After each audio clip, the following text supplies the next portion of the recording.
আমি প্রত্যেকটা সদস্যের বক্তব্য অত্যন্ত মনোযোগ সহকারে শোনার চেষ্টা করেছি এবং আমি অভিভূত হয়েছি যে সংগঠনের প্রতি তাদের যে কমিটমেন্ট, ভালোবাসা, আমিও তাদের সাথেই এই সংগঠনকে ভালোবাসি, দীর্ঘদিন এই সংগঠনের সাথে জড়িত আছি।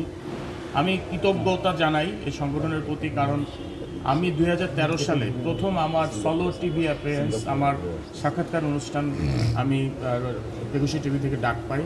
সেটার মূল কারণ হচ্ছে এই সংগঠনের পক্ষ থেকে যখন আমরা রামপাল থার্মাল পাওয়ার প্ল্যান্টের এগেনস্টে রিট করেছিলাম, সেই রিটে ইনিশিয়ালি আমরা স্টেও অবটেন করেছিলাম, পরবর্তীতে সেটা রাষ্ট্রীয় চাপে স্টে ভ্যাকেট হয়ে যায়।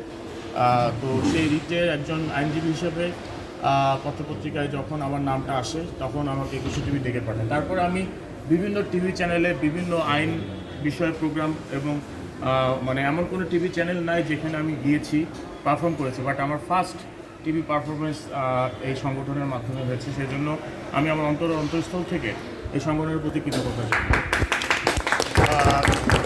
বিশেষ দোয়া মাহফিল হলো আসলে আমি শুধু একটা কথা বলেই, যেহেতু সময় সংক্ষেপ, একটা কথা বলেই আমি আমার উপলব্ধিটা আমি শেয়ার করবো আপনাদের সাথে। সেটা হচ্ছে যে আমরা মানবতার সংগঠন করি, কিন্তু এর মর্মর্থটা আমার কাছে মনে হয় যে অনেকে উপলব্ধি না করে করি। যদি আমরা প্রপারলি উপলব্ধি করতে পারতাম তাহলে সংগঠনের মধ্যে বিভিন্ন সদস্যদের বক্তব্যের ভিতর থেকে যে ধরনের ভাঙন বা যাই বলি যে একটা গ্রুপ আসছে না বা বিভিন্ন ধরনের যে সমস্যাগুলো হচ্ছে, মানবতার সংগঠনে এই ধরনের সমস্যা কখনো এক্সপেক্টেড না। এখানে আপনাকে দিতে হবে।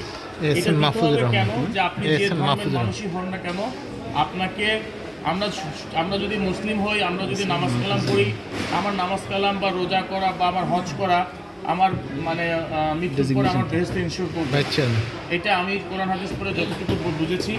তার সাথে আমলে সালিহ, আপনার সৎ কর্ম থাকতে হবে। এখন সৎ কর্ম করতে গেলে আপনাকে সংঘবদ্ধভাবে করতে হবে, ঠিক আছে? সংঘবদ্ধভাবে যদি আপনি না করতে পারেন, একা একা সৎকর্ম করতে পারবেন না। এই যে সংঘবদ্ধভাবে সৎকর্ম করার যে প্রক্রিয়া এবং আপনার পরকালে বেহেশত নিশ্চিত করার যে প্রক্রিয়া,